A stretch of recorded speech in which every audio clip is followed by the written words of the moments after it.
Welcome back to the Worldwide Reds. Manchester United are back at Old Trafford on Monday night, but Ruben Amorim could be facing a major selection headache with potentially 6 players missing.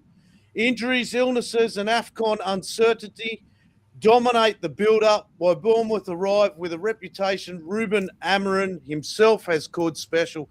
Tonight we break down the team news, what makes Bournemouth such a tough test, and what United must do to get the job done at home. How are we, boys? How's things? And how's the Sunday going? Evening, I suppose. Been a great day. Sat on the lounge and watched football all day. Watched about 6 or 7 games. Well, the football's usually good in terms of you could pick up 1 or 2 things, but as I said, like everyone, while I was Man United, none of the results went my way in regards to sort of enjoying a meltdown from another fan base. So, Arsenal win, Chelsea win, Liverpool win. Usually you can bank on the weekend, so no matter what United do, someone else usually drops points or has a bit of a rough weekend as well. I can take a little bit of joy from. But today, all the rivals seem to be in a good mood, which put me in a bad mood.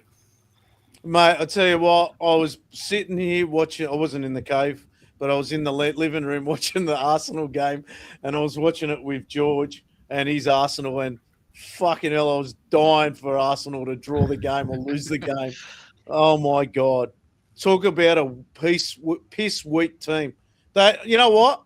I want Arsenal to win. I wanted Arsenal to win the league, but after watching the way they played today, when they went 1-0 up, and then what's his name had 72% of the possession in the last 10 minutes of the game. That's not a championship side. That's not a championship winning team. That's an embarrassment, man. Arteta's got a lot to answer for. Seriously, it is shit. He's got to win a trophy this year for him. He has to win a major trophy. Mate, they sat back. Seriously, they scored the first goal. Look, I know we talk about Amorim, but we're building, right? If Arsenal go at Wolves, they win the game comfortably, I reckon. It's not the Wolves were counter-acting quick or anything like that. They weren't. They were just sitting back themselves. So I cannot understand why Arsenal decided to sit back and just let Wolves come at them. For the life of me, I don't get it. That's just the way they play. They sit. When I watched it today, they just sat very narrow and just kind of sat with 4 defenders in the box and just tried to defend everything into the box. And that's what caught them out. The Wolves had that cross shot from the edge of the box, and it got flicked on. And that was the one thing. They just kept letting balls come into the box. They are a very good defensive team, but I think they need to control games a bit better, and I think that's why.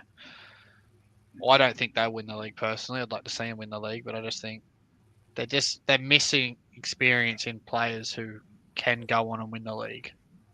Yeah. Do you know what I mean? I think once they win one, they'll be okay, but it's hard to get that first one under your belt.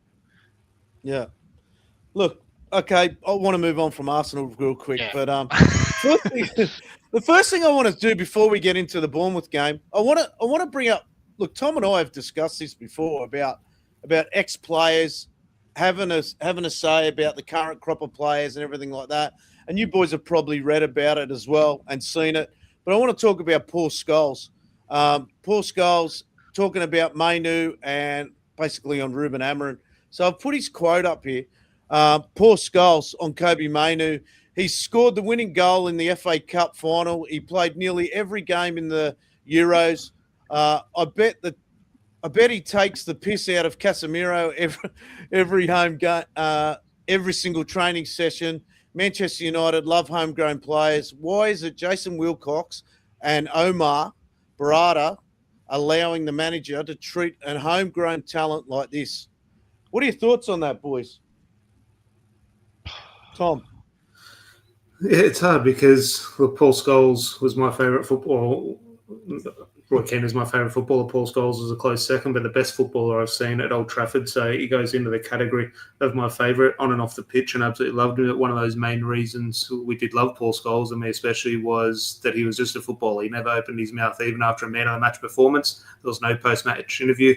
He went home. You never saw him until 3 o'clock the next Saturday, and it was brilliant. He hung up the boots, and he hasn't shut up. Now, in saying that, I agree with 99% of the things he says, so I'm not complaining about listening to him speak. I love hearing him speak about Manchester United, but it's a weird dynamic where he built his career about sort of shying away from the cameras. Now someone, as a camera, he's got a very strong opinion about Manchester United, which is valid and is welcome, but it always is one that definitely stirs opinion or stirs a little bit of emotion amongst Manchester United fans. And obviously, given the last 10 years, any opinion, any critique is going to stir emotion because it's a highly sort of charged time for Manchester United fans. So I see where Scholes is coming from there. I also agree with many parts of where Scholes is coming from there.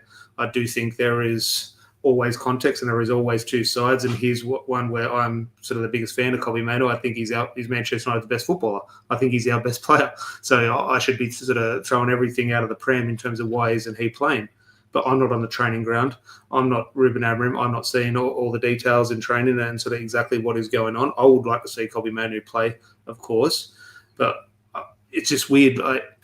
Your best player isn't just on the bench because the manager doesn't like him. If he is that good, he's going to be playing. Now, when a player, let's say like a Patrick Dorgu, and I'm not putting all these players into the same category, but let's say a Dorgu or a Benjamin Sesko or a Joshua Zirkzee, if they don't play for 6 weeks and they come on and they don't really perform, we're going to say, geez, yeah, no, that's why they're not in the team. If Kobbie Mainoo hasn't played for 6 weeks and he comes in and doesn't really perform to a high level, we say, oh, look, he hasn't played for 6 weeks. We have to give him a little bit of time. Why is he different to Dorgu? Why is he different to Xerxes? Why is he different to these other players? And again, there might be a case where we do need to treat that player differently. But I just think these quotes from Paul Scholes, I agree and disagree.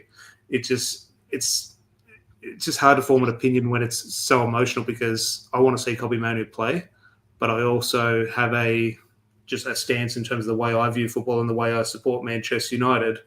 And this could be wrong, but unfortunately, siding with the manager first.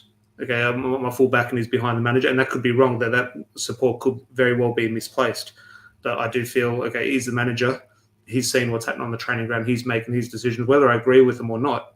He's been given the privilege of being the manager. It's his team to make a decision with. It's not my team. Okay, it's my club, but it's his 11 players on the field. And I just think I'm mixed on it because I love Paul Scholes. I value the opinion. I respect the opinion. But I also think Scholes isn't on the training ground. I'm not on the training ground. And it's Ruben Amorim's team, not Paul Scholes' team. I agree with everything you just said there, Tom, but there's something Scholes said the other week that kind of makes me realise like why he loves like Kobbie as much as he does. He made a comment the other week when he got asked about who's the best midfielders in the Premier League at the moment. And he said Tonali, he likes Vitinha from PSG. He said he doesn't put Declan Rice and Caicedo in that category because he likes players that can dictate the tempo of a game and play with the ball at their feet. I think that's something that he looks at with Mainoo as a type of player that is very technical on the ball and probably why he holds him in a position of he should play every week. He should be taking the piss out of Casemiro at training, apparently. But I also think if we looked more into it, which we can't, but on the training ground, I reckon it could even be an attitude problem or something there. I don't know what it is, but if he is as good as what we all think he is, like I think he's technically the best player at our club, like on the ball. I think he is so smart with his awareness, and for such a young player to have so much maturity in being on the ball in like high pressure situations, I just think there's something we're not seeing that the manager might be seeing.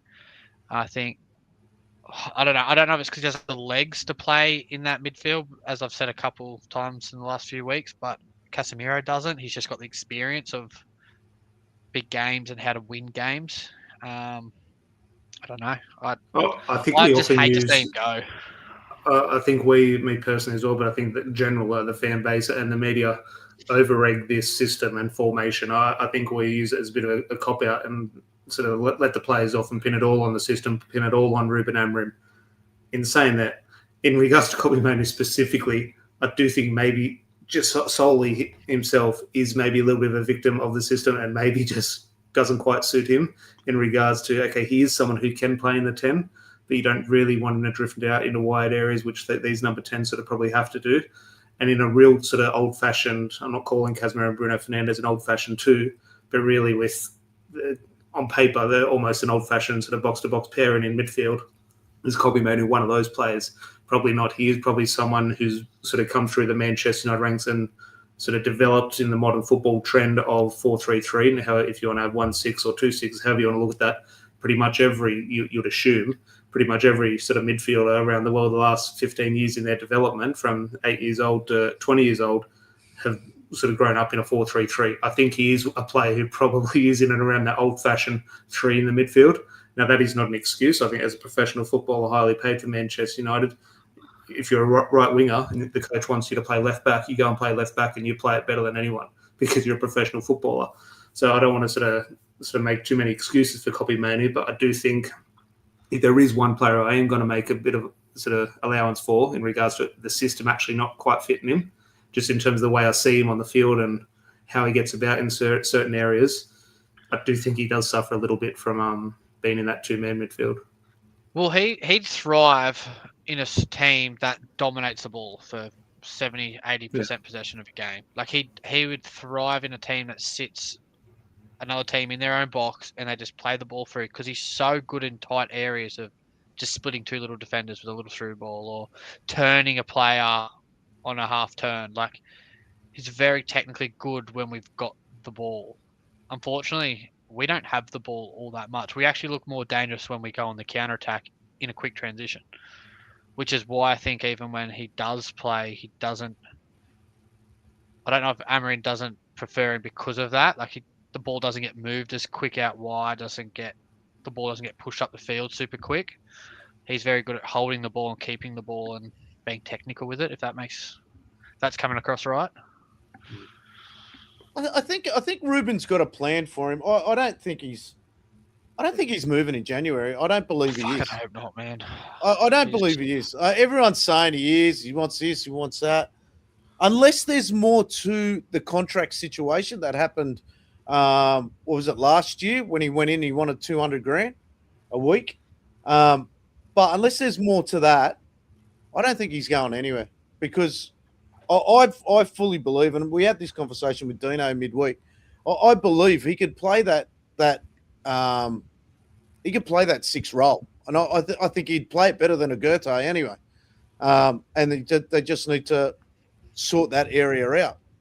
Anyway, the next one I got there is Paul Scholes on Ruben Amorim. I don't think this manager gets the club, full stop. I just don't think he's the right man. If you go to Sporting Lisbon and watch, they play 3 at the back right away. That is a no. Man United never do that. So Paul Scholes is absolutely tearing him one, really, which I think that is uncalled for, to be honest with you. I think he needs to support the manager, and he doesn't need to come out and basically say, okay, you mightn't fully understand the club, but I think in Ruben Amorim's defense, he's the manager. He wants to come in and put his footprint on the club. He doesn't want to follow other traditions. He wants to start his own tradition. You make that point there, and it's one that I agree with. And the reason I agree with it is, weirdly, it was years ago. And it really stands out to me when this debate always comes out, when Louis van Gaal came in, and we weren't really a fan of his football. When Jose Mourinho came in and he had his sort of off-field persona and what he wanted to do, what Erik ten Hag wanted to do, what Ralf Rangnick wanted to change, now with Ruben Amorim.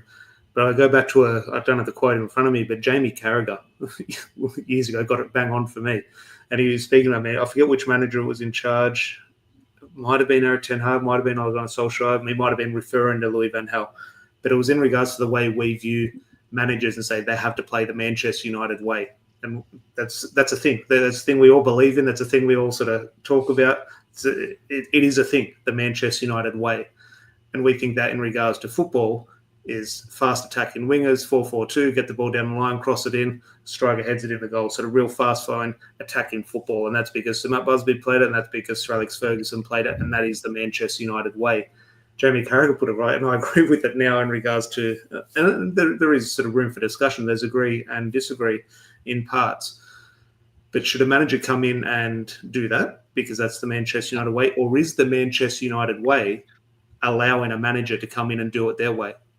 Did we just allow Sir Alex Ferguson to do it his way? Did we allow Sir Matt Busby to do it his way?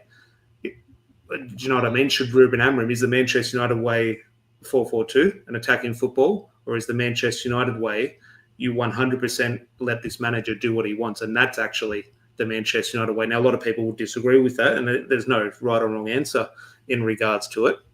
But that is where I do think Scholes is not really wrong in the opinion. I can see where he's coming from, but it's very sort of short-sighted and sort of looking with his blinkers on. I don't think it grasps the full picture of everything. And I think you're right, Adam, in regards to we call for honesty from pundits and fans and give your true opinion. We don't want anyone going on Sky Sports and just sort of towing the party line and not giving their honest opinion.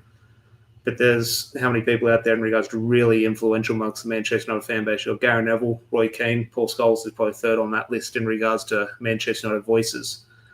We do want honesty. We do want his true opinion. But there is also a responsibility that he needs to sort of carry himself. I'm not saying he's sort of really disrespecting the club or anything, but he needs to understand how much weight his voice does carry.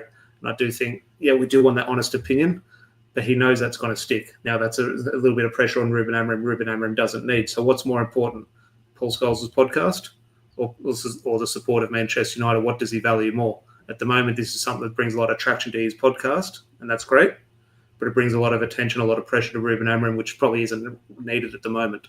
So I think that is where, and this is me as someone who loves Paul Scholes, and I value the opinion, but a little bit, in my opinion, as I said, a little bit uncalled for. Yeah, I agree. I just don't think you can. Sorry, Adam. I just don't think you can sit there and say that in like the last 12 years, football has changed so much. We've gone through nearly 3 cycles of football in the last 15 years, from 4-4-2 to 4-3-3 to 4-2-3-1. To a 3-4-3 that ended up winning a Premier League under Conte, to now playing 4 central defenders and being a bigger, stronger, more physical team. There's so many ways football develops that I don't think you can sit there and say we have to play the Manchester United way. I think the Manchester United way is what the manager wants to play. I think also you've got to remember that Sir Jim Ratcliffe and Omar and all them, they've got a certain responsibility as well. So they've gone and they pushed to get Ruben Amorim because he plays a certain way. So to go and ask your manager that you've gone out and brought in halfway through a season to change his way to get not guaranteed results. You can't we can't sit here and go, if he changes his system, we're guaranteed results. Mate, we've literally lost 1 game in the last 9 matches. To me, I know we've had draws in that, but 1 in 9 matches. If somebody said to you at the beginning of the season, would you take 1 in 9 matches? What do you say? You'd take it all day long, wouldn't you? Yeah. Not to mention if we win, I'll bring up the table a bit later, but we're moving into 5th spot. We're literally 6 points off first. It's crazy. It's a crazy season. See, I've been a pretty big speaker on here about the system and the way I think Manchester United should set up and things like that. But at the same time, if Ruben Amorim wants to play the way he wants to play because that's what got him that job in the first place and made him so successful in Portugal, again, who are we to criticise that and tell him he can't?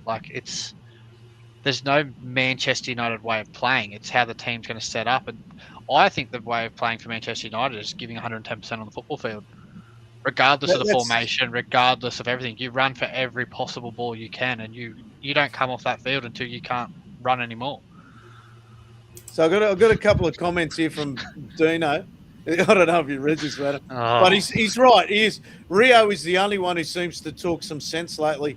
I've got to be honest with you, Dino. I think he talks a lot of sense a lot of the time, rather than because I'm always comparing it to when Ollie was managing. Because I tell you what, when Ollie was managing, these pundits, these ex-players, they would not put shit on Ollie at all, and they would never do it. They defended him in every way. In every single way. And I loved Ollie as a manager. I didn't want to see him get sacked or anything like that. But they never, ever, ever put shit on him, even when they got hit hard with the questions. So they have to be very, very careful the way they go about things.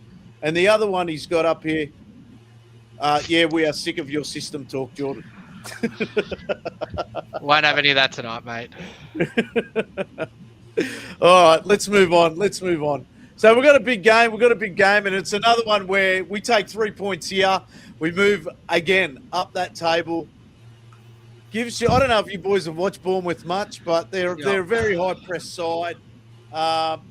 United do struggle a little bit with the high press, but on the other hand, if we break that high press, we do counter attack well.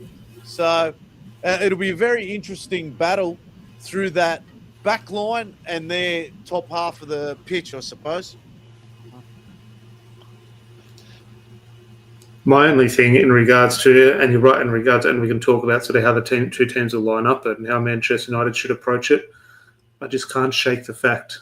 Manchester United, Bournemouth, Old Trafford. Like, just picture what that looks like in your mind. And they've won 3-0 2 years in a row at Old Trafford. Someone can correct me if I'm wrong. Surely there's not one team in history. Go back as far as you want. Yeah. They've won back-to-back seasons at Old Trafford 3-0. Surely that has never happened. And it's Bournemouth in 2024 and 2025. And I just think that is fair play to them. Maybe I don't know. I wanted to hear.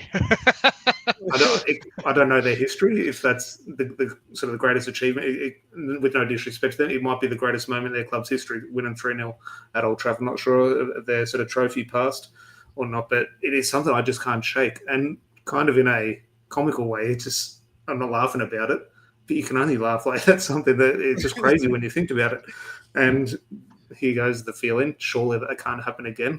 We know what sort of happens when we get those feelings, and you can see it happen again. But the way the teams are going this season, you'd say Manchester United should win. We've said that many times. I think last time I was saying that. I think it was going into the West Ham or the Everton game on this podcast. So that's all. That's my only feeling going into this. Not about systems, not about formation. Should Delay play on the left or should play on the right? Who's available with AFCON? The feeling I can't get away from is that record we have recently against Bournemouth, because it's crazy. I think we've broken that hoodoo a little bit. Like, okay, maybe against Wolves last week, like Wolves were playing well against us. They've always played well against us, probably over the past 5 years, to be honest with you. They've always been our hoodoo team, and I think we've got past that. I just hope United come out. And look, it's a tough one because they do feel the pressure at Old Trafford. It's like from the off go, they can feel the crowd, the emotions from the crowd, like whether they're up or down, just like you're talking now, Tom. And they come out probably not scared of Bournemouth, but more scared of the crowd. We need to try and get past that at Old Trafford. Yeah, I worry about. The thing Bournemouth score a lot of goals from is getting to the byline and cutting it back, and they have a 10 or their other winger tuck inside, and they have cutbacks around the penalty spot. A lot of their goals come from that.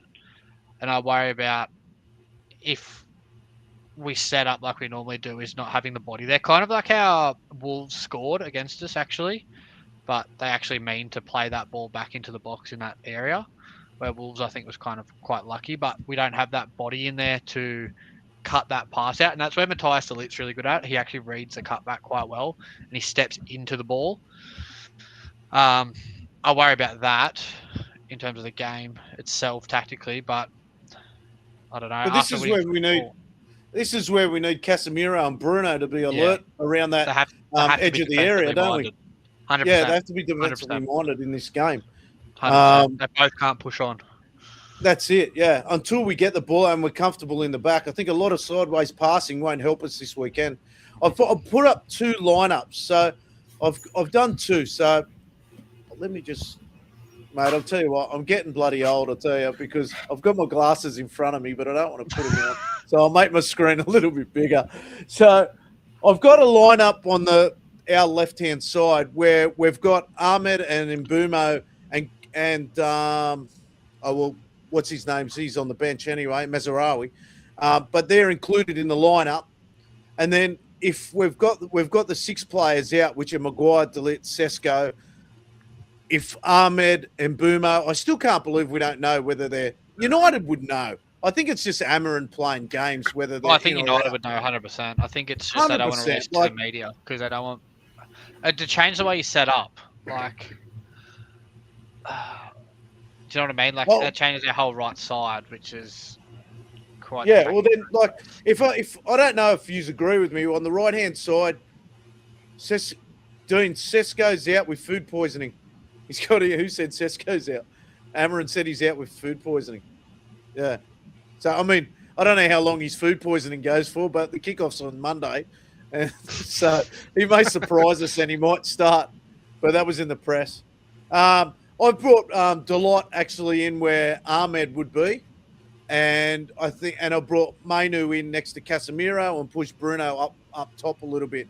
And that's if the players are out. So I don't know what your boys thought on that, or who you'd bring in, or what do you? I like it, but I think he will, if the players are unavailable. Right, we're going to the screen with Delort on the left. I think Mason Mount would play as a 10 alongside Cunha, and Bruno drops in for Mainu, and then Jago Dalot plays on the left. I don't want to see that, but I think that's what will happen. You think Diogo Dalot will play in front of Shaw? Yeah. And then, okay. Yeah, I don't know. I don't see any scenario where, and I know he'll take up areas towards the left in terms that's where his game sort of naturally drifts to. I don't see any scenario where Mason Mount is your left wing back at Old Trafford for this game. Look, yeah, in theory, if we're to dominate on paper and we get on the ball and he can sort of play in a more advanced position, of course, technically it can work. And if Diogo Dalot then sort of drops back to a sort of right back and Luke Shaw shifts out to left back and you play a more traditional 4 at the back, which probably happens a little bit more often than sort of we care to admit. And we're really stuck on this 3 at the back or 5 at the back. Very often we do play 4 at the back, and it's not really talked about because the Sky Sports graphic before the match shows us as a 3, and our brains are just wired to say, "Go, we're playing 3 at the back." But quite often we do play 4, so that's where Mason Mount could play towards the left. But I do think maybe I misheard it in regards to the availability there, and it's not me clamouring for him to be into the team, but I think Patrick Dorgu comes in on the left and Diogo Dalot out to the right. That's if the AFCON boys aren't available, and that's not sort of a Champions League winning team, but in regards to what we have at our disposal for the time being, I think that kind of picks itself. I do think it is interesting now with Maguire and Delete out. Of course, the options are limited, but I do think it's interesting in regards to our toys are currently out, a different scenario, but our toys are out of the Prem in regards to Kobe Main, who's not playing football at the moment. How is he treating the youth like this? Aidan Heavens in both those teams. Aidan Heavens starting games for Manchester. And I know, yes, he's not a Manchester United Carrington product. I'm aware of that. But he's still a youth player, still a young player coming through. And besides one really rash tackle in his first game back, I think he's been pretty good at the heart of Manchester United's defence. So I think, yeah, that's an interesting selection, which we're sort of not really talk, or not really, I don't think it needs praise, but compared to how critical we are of other selections of the team, I think that is something we can sort of say, well done, Amorim, in placing a little bit of trust, because he could easily sort of rush Lissandro Martinez back and throw Martinez in there, but he's trusting Aidan Heaven, and I think rightly so. Oh, I think it's fantastic that he's starting him. I think it's absolutely a God blessing. I think it's great. Do you think you could play Luke Shaw and Martinez as 2 out of the 3 centre-backs? I would. Go back to sort of our great centre-back partnerships or the great centre-back partnerships throughout football. Usually they're all right-footed. Obviously, you've got great centre-backs who are left-footed, and you could say, okay, that they balanced each other out, but we never had an issue with Rio Ferdinand and Nemanja Vidic playing together, both right-footed. So if you've got 2 left-footers in there, it'll raise a discussion. My question is why? Now, it does. It raise a discussion for me as well. I see it as well, but it's lazy. Why? The left-footers doesn't raise a question for me. It's the strength and the height. Yeah. Obviously, that's worth a discussion. But just in regards to the way I picture Alessandro Martinez and Luke Shaw selection, in my mind, even though I disagree with it, my mind says, okay, that's 2 left-footers. Would a manager do that? Where a manager would have no hesitation playing 2 right-footers. So, look, would I play Luke Shaw and Alessandro Martinez? It's a good question. Yeah, that's what I'm thinking. If need be, I would. Look, in an ideal situation, no, you'd like a more sort of old school, and I'll say Aidan Heavens, an old school British defender, but he is British in regards to I'd like a more sort of Premier League defender than those 2. Even though Luke Shaw's obviously English, but you know what I mean in regards to a proper centre-back. Yeah, And like heads the ball, gets up for it. It's got the size and the strength and the physicality for it. Which, look, literally if you had to does. flip a coin and you're away at Bournemouth or at home to Bournemouth, if you had to play Senna and Martinez and Shaw together, you'd rather that be at Old Trafford rather than away. But I do think that back three does pick itself. But it's interesting. If the AFCON boys are available, that completely changes it, because I do think Mazraoui, he goes somewhere into that team, which shifts that shape completely. Yeah. Isn't it, like, I'm just looking at those lineups, and you're 100% right, Tom, about youth. Like, I think Dino brought it up last week, and I actually said, well, he's not part of the youth system. But you look at that lineup, you got Euros 19, Heavens 19, I think Heavens 18 or 19, and it must be one of the youngest centre-half partnerships in the whole league, really. I know Luke Shaw pumps the age up a bit, but I can't remember the last time United would have had two 19-year-olds in the back line. Yeah, well, look, you could go to a cup game, of course, but in regards to sort of cutthroat Premier League games, you'd be looking at, I don't know, but back when, obviously there was the era during Louis van Gaal when he was playing sort of Paddy McNair, Tyler Blackett, Donald Love, players like that sort of came in for games here or there. But in regards to Manchester United's prime, I don't know, Johnny Evans and even Wes Brown had probably become an experienced player by the time Johnny Evans sort of came around, so you couldn't really say those two if they played together. Maybe Wes Brown and John O'Shea sort of coming through roughly sort of the same time if they ever partnered each other. But and look, it's not to take away from the discussion around Kobbie Mainoo. We do want to see him play, but I think we are overlooking the age of some of our players. And again, it sort of raises the question: is that sort of profile in terms of what we need to get back to where we need to now? Maybe not. But if we stick with it and get through it in 3 or 4 years' time, will these tough times prove beneficial? Fingers crossed that is the case. But I think Aidan Heaven's been really good and deserving of his spot. When De Ligt and Maguire are fit and available, it does change the discussion, of course. But for now, long may it continue. Sorry, Jordan, you better say something? No, you're right. Go. I'll answer this for me. So Ruben Amorim actually has spoken about this. He's got a couple of things up his sleeve, and he was potentially talking about changing shape. Do you think he will change shape if there are 6 players out? Do you think he'll change shape? And if so, how does he change it up? Where does he go to? How does it happen? Jordan, you're good with all that. Sorry, say that again. You kind of cut out for me then. I forgot myself. No, I was saying. My headset was I was saying Ruben Amorim has spoken about change. They've been working on other things, right? Mm-hmm. If we do have 6 players out, Ruben has spoken about maybe changing the shape up a little bit. How does he go about it, and how do we move forward with it? How would I change it up, or how do I? How would you change it up, or how do you think? Bit of both. Change it up.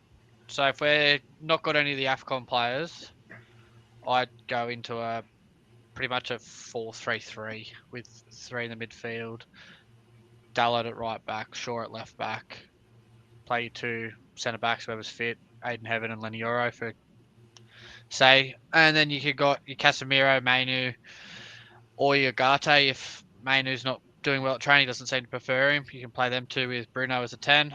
That just gives you 3 in the midfield at all times, because I think what we've gotten so used to this season is Brian Mbeumo is so good at that right attacking midfield spot. Like, it's almost like the position's perfect for him.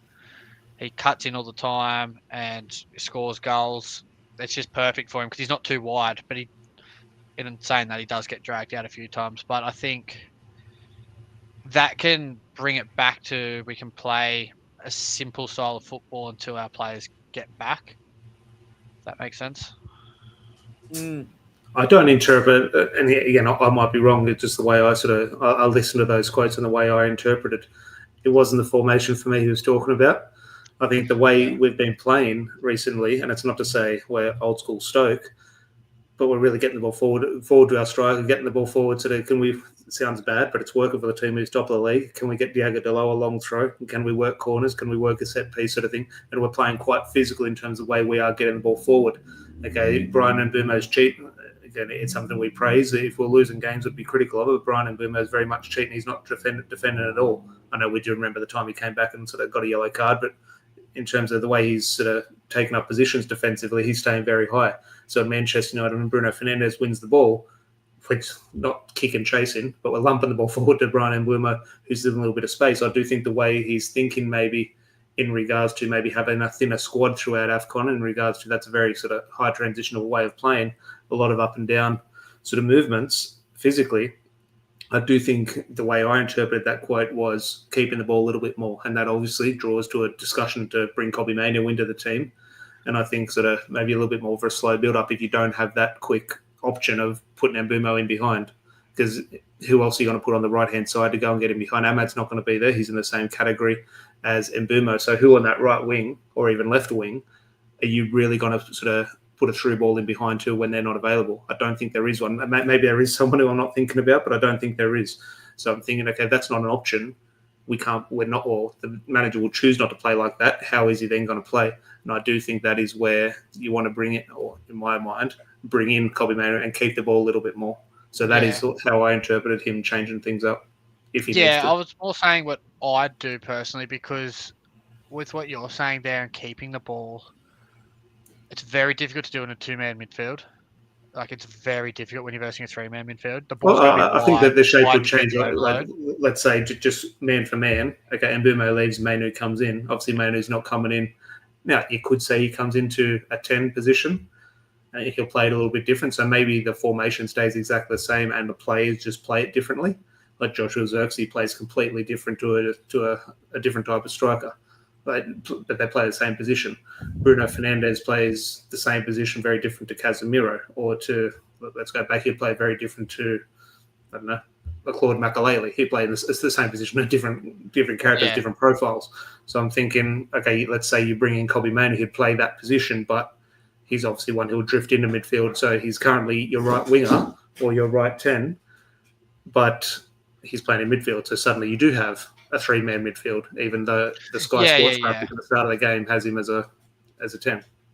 Yeah, I do see that happening, especially if I think the perfect person to do that and drift in to become that third-man midfield is Bruno, as he plays as a 10, because he actually does, when he plays as a 8, he gets caught wide a lot, which is why we get caught on a lot of our counter-attacks actually in transition, because he's actually caught in the wide channels. But I think if he was to play as a 10 and you had Kobbie and Casemiro and told them to stay quite central together, Bruno could be that one that, as you said, starts as the wide 10, but actually comes inside a lot of the time. It's actually kind of what Cole Palmer does for Chelsea. He actually starts, and so does, again, Phil Foden, which we've talked about before, them type of roles where they actually, on the screen where they start up and they tell you the lineup, they're playing as like a 10 or a right wing. They might change throughout the season, but they're actually playing as like exactly what Brian Mbeumo plays for us, but they come short, they don't go in behind. So I think that could be something that we could do with Bruno. Do you know what I mean? I've actually got a question here from Elliot. I'll put it to you. Do we think we have been poorly planned for this AFCON tournament from a squad perspective? We saw. I think I just touched on it about 2 minutes ago. I really believe Ruben's just playing games. I reckon he's playing games. I believe he knows what's happening, and he's just not. I think he's just keeping his cards close to him. Yep. He doesn't want to. He doesn't want to. I think Ruben's a very smart manager. I'm learning that a little bit more each week, and he's probably getting sick of the media as well. So he's telling the media less and less. He's learning that real quick. I don't know what you boys think. I think in regards to Elliot's question there, in regards to a starting 11 this week, and your thoughts there in regards to the way Ruben Amorim's currently handling the press. Yeah, that's a discussion. Does he know? Does Manchester United know? Do the players know? Whose responsibility is it to announce it? Should the fans know? It's a whole debate. We potentially have a month without these African players at the club. So what does the squad look like? Are we prepared for a month without these players? And I've just said there, if Brian Mbeumo doesn't play right wing, who's our, you know what I mean by right wing, right side of 10. If Brian Mbeumo isn't there, who's our right winger? And suddenly I have to go through the Man United app and start looking at players. Because actually, well, Ahmad's not there. Who's really going to play there? So I think in regards to have we been poorly sort of planned for the AFCON, you can make a case that I don't want to say we're too African heavy in regards to numbers wise, but it is a sort of debate to have in regards to teams. It is a sort of constant tournament, does come around far more frequently than a Euros, than a World Cup, and it is obviously played throughout the season. So it is when you are sort of planning a squad or structuring a squad together, and this falls on Omar Barada and Jason Wilcox, it is something you do have to sort of contend with. You can't sort of just think, oh yeah, we'll deal with it in January. If 3 or 4 of your best players suddenly gone missing for a month, that's completely going to, I wouldn't say derail your season, but potentially have a huge impact on your season. So how are you best prepared to make sure that doesn't happen? And at the moment, we're all having the discussion, who on earth plays in place of Brian Mbeumo? Because it can't be Ahmad, because he's in the same boat. Duno makes a good point here. We do. Yeah, that's what Duno's just said. We should be playing Bruno there. And we're all calling for Bruno to come in and play 10, and that's where Mainu comes in. He's got to trust him at some stage. He's got to trust Mainu at some stage. Whether it's a trust issue, Xerxes can play 10 as well. I think Duno just popped up and said that. I think we got a few options there, and I know what you're getting at, Tom. I just like even if we go to the youth team, but I don't think he's ready to bring in like the likes of Shea Lacey and things like that. I think he's more likely to bring him in a cup game or something like that. Yeah, definitely. I think Tom makes a good point, though, in the fact of, like, we've got players that can play the 10, but it's not no one that can play the same type of way that Mbeumo or Ahmad can play. Like, say if Mbeumo doesn't play and Ahmad's fit, you put him there. He's a left-footed, fast, good runner with the ball. It's not a like-for-like swap, but it's quite similar in there, what they can do. But I think what Tom's trying to say is if you're actually going to play someone on that right now, like that, to keep the same structure and system and tactics that we're playing, there's not really that extra person to put there, which is why I think even going back to what you said, Adam, about Amorim saying that we're going to change the way we play and stuff a bit, or there's going to be shake-up and whatnot. I think it could be as simple as he's going to push Bruno up there and bring another midfielder in, and we're not going to have that, like, Bruno's going to have the free role there of go where you want, pick the ball up where you have to, and make players move. 100%. I've just got I've got Dino. Sorry, I was just reading the comments. Dino's gone. Problem is we can't have a big squad because no Euros football. And Elliot's got, I'd like to see Martinez slot in and Shaw play at wing back. Yeah, mate. Sure at wing back. Next minute you got a hamstring injury. I know where you're getting that, Elliot, but I'm worried about that. Look, how many times have we discussed it? If there's even the possibility with Ruben Amorim to view Luke Shaw as a left wing back. Personally, I wouldn't mind it, but I think that I just see no evidence that Ruben Amorim will do that. But just in regards to a straight shootout between Luke Shaw and Lisandro Martinez, look, I've said this before, I completely understand why Ruben Amorim plays Luke Shaw when he's fit and available. But in regards to getting Lisandro Martinez back into the team, we're talking about with Shea Lacey, we're talking about with Kobbie Mainoo. When are they going to get their minutes to develop it and sort of get match ready for when they're really called upon? Lisandro Martinez, the same thing. He's had 1 or 2 appearances now. He's looked okay in the 1 or 2 appearances. There's going to have to come a time where he's going to start a match and sort of really have a go. Now, I'm not saying it has to be this week. I'm not saying it has to be next week, but there's going to come a time soon where he's going to be back match fit. And if he's just getting 10, 20 minutes off the bench, he's not really going to get that. Again, at home to Bournemouth is when you do that. That's previous results against Bournemouth, and that doesn't suggest that. So, but in regards to if I am to fit Lisandro Martinez into the team, you would think that he's at the expense of Luke Shaw, which I don't think is going to happen. So it'll be interesting if there is a little bit of wiggle room there by the manager. It's funny, you know, like we think about that left-hand side and then Elliot pops up with it's either Luke Shaw or Dorgu. You know what I mean? Like if you look at crossing ability, Luke Shaw can whip in a lovely cross. You know, I think it's more the old legs, whether he can keep up with it or not. That's the only thing, isn't it? And then you got Dino, Sesko up top, Cunha, Mount as 10s. Then you can leave Casemiro and Bruno. Yeah, fair call. All right, let's move into. We're getting through this pretty well today. It's been a nice discussion. I'm going to give a couple of shout outs here while we're just before I put something up. I've got Mr. Wazza. He's in there, the man that's cycling across from Perth to Adelaide to Melbourne to Sydney. He's online on Instagram, who I hung out with today. An absolute pleasurable day. It was a fantastic day. We've got Benjamin Brazil in the chat, straight from Manchester. He'll definitely be at the game on Tuesday. And Mikey from Atlanta there. And LA boys, all good. I'm going to put the table up now. And I love looking at this table at the moment. I'm going to make my screen a lot bigger so we can have a better look at it. And Jordan and I were having a bit of a talk about how many goals we've scored. So we've got a game in hand, and we're within people. I don't think people have realised that we're in actually the top 3 or 4 goal scorers in the Premier League. So if you have a look at Arsenal's scored 30, City 35, Chelsea on 27, and you got Liverpool and us on 26. Now, we've got the game in hand. So we score 4 or 5 in this game, we move right up there. Our biggest problem is we keep conceding. So we've scored 26 and we've conceded 22. So, you know what? There are positives going into this weekend and positives around the team. Like I said before too, we're 1-9. So, you know, they're pretty good figures if you're playing basketball. I don't know if that league table sort of, obviously you want to see Manchester United higher, of course, in regards to sort of what we've grown up on. But I'm not saying I'm happy or pleased or excited about what I see. But I do look at that, and there is some type of excitement or joy or sort of positivity, thinking, 100%. Okay, you win here, you move it. But also, I look at that and think, what could have been? Those Everton and go back to any match, of course. And there are bad ones at the start. You look at Fulham, you even look at Arsenal at the start. We should have got something out of that. That there are a handful of games. I think in regards to my memory, and someone can prove me completely wrong, take Grimsby out, but obviously a cup game. City is the only match. Sometimes happens. City is the only match really. City are better. City smashed us. They're by far better.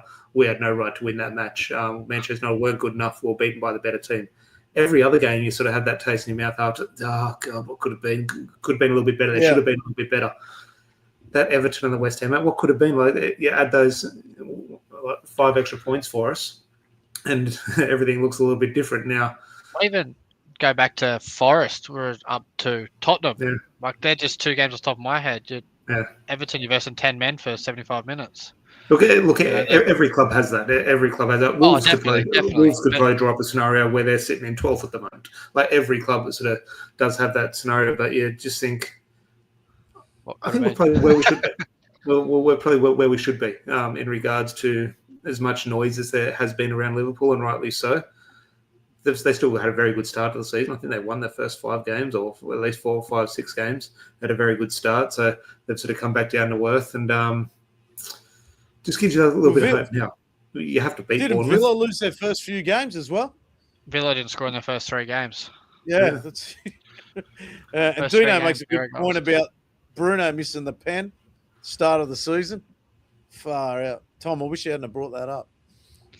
But I'll choose to look at the positives in that in regards to where we could go with the victory against Bournemouth, because we're going to have bad times throughout this season. We're going to have maybe not as bad as Grimsby, but at some stage, fingers crossed, but at some stage, we're probably going to get knocked out of the FA Cup.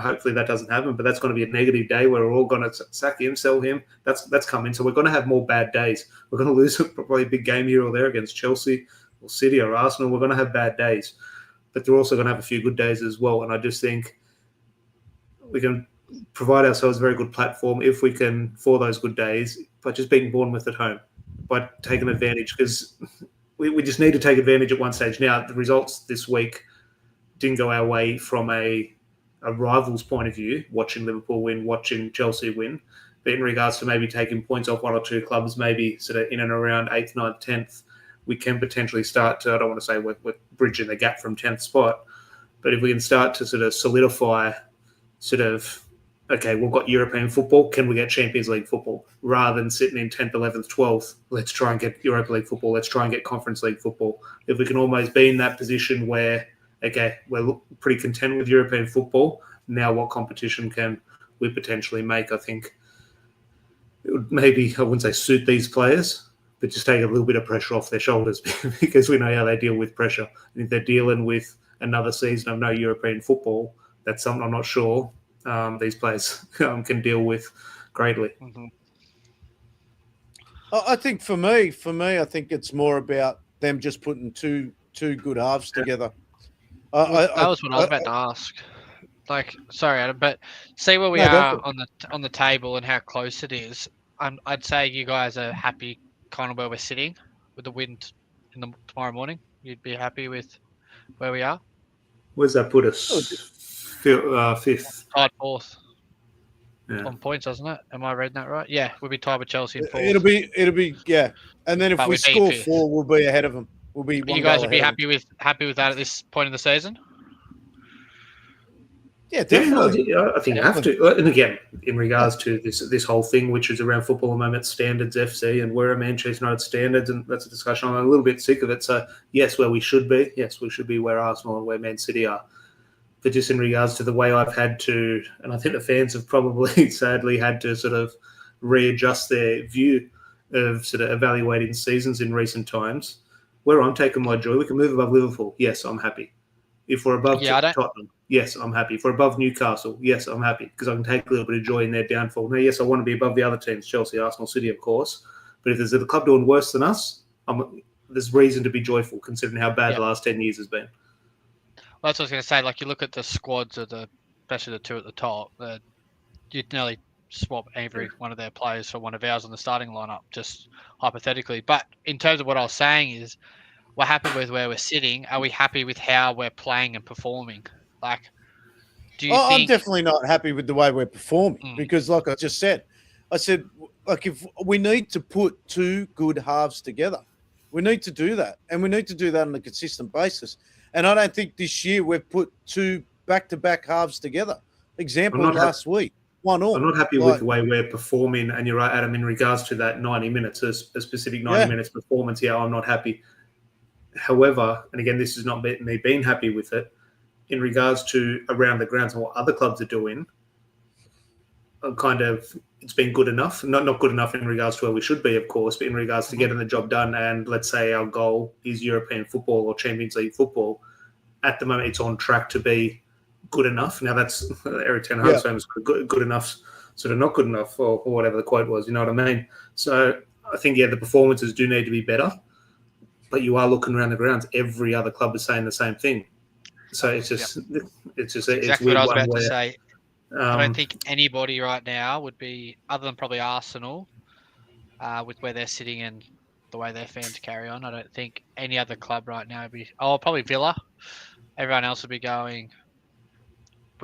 We should be doing a little bit better here, but we almost like Sunderland, for example. Palace are doing well, aren't they? And again, look, fingers crossed we move above them, and suddenly they don't look so high and pretty. But Villa and Palace. I think they're a very underrated squad, though. Palace. Well, I don't think their manager's not looked at the way he should be. I think that Oliver Glasner is exceptional. I don't think Arsenal should be happy with the way they're playing. Definitely not. Like, I watched them today. They were terrible. I watched them too. I wouldn't be happy with them, but I just know they're looking at that going, we're first. We just beat Real Madrid in the Champions League. Things like that. No, sorry. We're talking about a team. We're talking about a team potentially winning the league. Do you think Arsenal will win the league? I honestly do not. I don't think they win the league. After I've watched them over the last few weeks, I do not think they win the league. No, and I believe City will probably come through. And I actually reckon they might pop down to third spot by the end of the season. But if they had a loss today or drawn today, they would have ripped their soul out. I think they're only one game away from losing and just absolutely capitulating.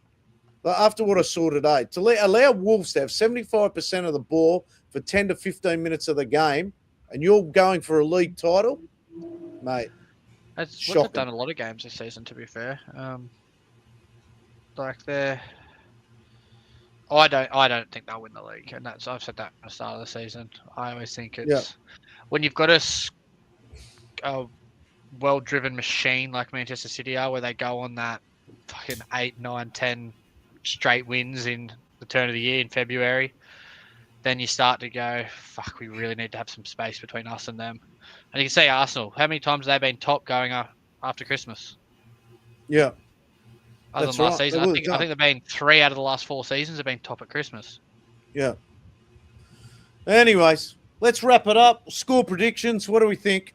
I always love this time because my head 2-2. tells me one thing and then I blur out something else. I reckon 2-2. 2-2. I would love to call you something right now, Jordan. What? Well, definitely not. Look, he's not wrong though in regards to yes. Yeah. I picture Manchester United playing at home to Bournemouth, and we should win. But just in regards to not that they're a decent team, Manchester United have shown they're vulnerable at times, especially at Old Trafford. They're just the ones that if Manchester United win this match, I'll be, geez, that was good. That was a great result, and I'll be really happy. Yeah. It would kind of not be a shock, but it'll be, oh, geez, okay, that was really good. If we draw, we'll all be sitting here saying, yeah, saw that coming. And so a draw's probably, if you're a betting man, the smart money. Now, you can go back and look at what history tells us, and you can go put your money on Bournemouth 3, Manchester United 0. But sadly, look, I do think Manchester United can win. But sadly, maybe I'm just trying to sort of reverse psychology, but I do think it's probably a draw. Well, I think we can win. I'm a big fan. I said this last week of Iraola, the Bournemouth manager. I think he's the way tactically he sets up teams and against teams. Like he never plays the same style against each team. Like he always changes it up, which I think we'll struggle with. I just think we'll be 2-2, and I think we'll have the lead probably both times. Oh, Jesus. Oh, mate. That's a nightmare. So that's a nightmare scenario for Tuesday, isn't it? The holidays can't come quick enough. I really want to go into the holidays. Next week we finish up. I think, Tom, the schools finish next week as well. I think it's next week. My school's finished, but still at school. Yeah. Still, but most will be finishing this week. Yeah, so the building trade finishes probably Wednesday, Thursday next week. I would really love to go into the first day of the holidays, really positive. I'm going to say United win 3-2. I like it. I hope I'm wrong. I hope I look like an idiot after this podcast. I'd love nothing more. I'm interested to see what Dean says. He's sledging it on YouTube, so I want to hear your result before we go, Dino. Hurry up. I'll tell you what we're due, though, and in regards, I hope this comes and sort of contributes to a positive result. Now, that maybe there's one that sort of doesn't really spring to mind, and someone will blurt something out and say, "Oh yeah, I forgot about that one." We're due like a big moment, like a great goal this season. Yeah, I can't remember we don't have any. Forget the league, like the Premier League, all the teams, but just in regards to Manchester United Central, we don't have any sort of goal of the season contenders standing out. I just think Manchester, we're due. I'm not saying someone scored a bicycle kick, for God's sake, but we're due a good goal. And I just think, fingers crossed, it comes in this one. Yeah, we actually are when you think about it. Like we are due maybe it's time for magic from someone. Time for Cunha to step up. Who's got the best goal this season? It'd be. I'm trying to think of one that. Dino's just written Ahmed good goal of the Forest month. Against Forest of Ollie. That's a good goal. It's not your goal of the season sort of thing. And again, it's early. Well, there's still half the season to go, of course. But I'm just craving some positivity. Yeah, something to celebrate, like a Harry Maguire moment. Well, the moment. Now, Harry Maguire obviously has the moment in regards to, I need that thunderbolt off the underside of the crossbar or something. Yeah, that'd be lovely, yeah. Aren't they the best goals, though, aren't they? They just hit the underside of the crossbar, rattle the net. Oh, mate, I'll be running. Do a nude run and be mad. All right, boys, let's wrap it up there. Thank you for coming on. I want to give Mr. Wazza a shout-out today. What a kind man, Mr. Mangolia. Mate, I tell you what, to ride across Australia, mate, you've got to have some. I wanted to say it in the other chat. You've got to have some kahunas on you. But let me tell you, what a lovely bloke. He come to the cave. He was in awe of it. He didn't know where to look. We had a fantastic time today. I picked him up from where he was staying, and we went down to Cronulla Beach, and then we went down to Stanwell Tops and came back here. Went out for some Japanese. It was a really good day. We had a fantastic time. What a lovely guy. And so best of luck to him, and we will catch up with him after he does his ride. He expects it to be 40 to 50 days of riding, doing maybe 100 kilometres a day, he seems to think. So I couldn't imagine it, to be honest with you. He's absolutely nuts. So good on him, mate. He's got a great mindset, and congratulations to him. Kudos to the man. All right, we'll wrap it up there. Come on, United. I'll talk to you later. See you later. Cheers.